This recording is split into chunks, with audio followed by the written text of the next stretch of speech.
Hai, Assalamualaikum warahmatullahi wabarakatuh. Perkenalkan, nama aku Dato Salsabila Ardiani. Aku salah satu mahasiswi D3 Gizi dari Poltekkes Kemenkes Pangkal Pinang. Jadi di video ini aku akan jelasin dan kasih lihat peralatan-peralatan yang ada di dapur aku, yang of course bukan milik aku sendiri. Sebelum aku kasih lihat peralatan yang ada di dapur aku mau kasih tahu ke kalian, peralatan dapur itu dikelompokkan menjadi 3. Yang pertama itu peralatan dapur kecil, yang kedua peralatan dapur besar, dan yang terakhir itu adalah peralatan dapur bermesin. Jadi kali ini aku bakal kasih lihat dan jelasin fungsinya berdasarkan 3 kelompok peralatan dapur itu. Jadi tonton terus, simak videonya, semoga bermanfaat. Pertama kita masuk ke peralatan dapur kecil. Yang pertama ada cleaver knife atau pisau besar. Pisau ini biasanya digunakan untuk memotong daging berukuran besar dan disebut sebagai cleaver. Tak hanya memotong daging menjadi ukuran yang lebih kecil, cleaver juga bisa digunakan untuk memotong tulang hewan yang keras.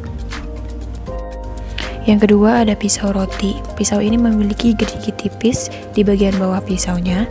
Tekstur tersebut dirancang agar kue atau roti tidak hancur dan menghasilkan banyak remahan kasar saat dipotong. Yang ketiga ada slicing knife atau pisau iris, berfungsi untuk mengiris kulit buah hingga setipis mungkin. Mata pisaunya yang tipis membuat pisau ini sering digunakan untuk mengiris daging asap serta daging ayam dan sapi agar irisannya lebih rata. Yang keempat ada pisau serbaguna atau chef knife. Sesuai dengan namanya, pisau ini sering digunakan oleh para chef untuk memotong berbagai jenis makanan. Bisa dipakai untuk memotong daging, mengiris sayuran, hingga mencincang bawang dan berbagai bumbu lainnya. Yang kelima ada paring knife atau pisau kupas. Panjang pisau ini hanya sekitar 10-17 cm. Sesuai dengan namanya, pisau kupas dipakai untuk mengupas buah dan sayuran. Selain itu juga dapat mengupas atau menyayat udang. Lalu yang keenam ada talenan, yang merupakan alas untuk memotong bahan makanan, biasanya terbuat dari kayu ataupun plastik. Lalu yang ketujuh ada sendok sayur berbahan stainless steel, tahan panas dan awet, memiliki beragam ukuran dan jenis, seperti yang memiliki lubang, berfungsi untuk mengambil makanan tanpa membawa kuahnya. Lalu yang ke-8 ada spatula stainless yang anti karat dan anti panas, berfungsi untuk mengaduk saat masak. Lalu yang ke-9 ada spatula berbahan plastik, ini berfungsi untuk mengaduk bahan makanan. Lalu ada parutan. Parutan ini mudah digunakan, bisa untuk memarut semua bahan makanan, dan ada parutan serbaguna juga yang bisa digunakan untuk men-slice bahan makanan, memarut kelapa, memarut keju, dan lain-lain. Lalu ada serok yang berfungsi untuk menyerok bahan makanan yang telah digoreng atau yang dimasak. Selanjutnya ada timbangan. Timbangan ini berfungsi untuk menimbang bahan makanan yang akan kita olah. Lalu ada alat yang kita gunakan untuk makan, ada sumpit, sendok makan, garpu, dan sendok teh. Lalu yang ke-14 ada gelas minum yang kita gunakan untuk minum setelah makan atau bisa digunakan untuk jus. Selain gelas ada cangkir yang kita gunakan untuk minum kopi atau teh. Lalu piring yang berfungsi sebagai alas atau wadah untuk kita makan. Piring juga memiliki beragam ukuran dan bentuk. Lalu ada mangkok yang memiliki ukuran berbeda-beda.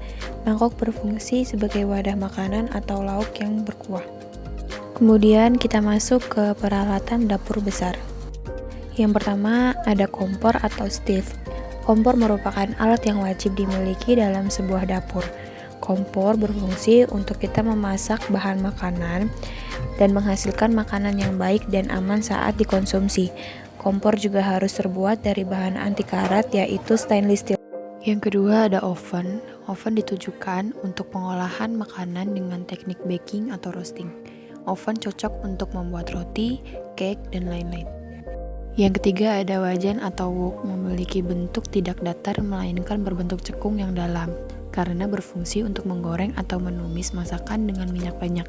Cekungan akan menjaga semua masakan terendam dalam minyak. Yang keempat ada wok pan yang memiliki bentuk datar, berfungsi untuk menggoreng, merebus, steamer, menanak nasi, dan memanggang. Kemudian ada grill pan yang berfungsi untuk memanggang bahan makanan seperti steak dan lain-lain. Grill pan juga dapat digunakan sebagai pengganti microwave dan oven. Lalu ada fry pan yang berfungsi untuk menumis atau memanggang dengan sedikit minyak. Fry pan memiliki ukuran dan bentuk yang juga berbeda-beda. Kita masuk ke peralatan dapur bermesin.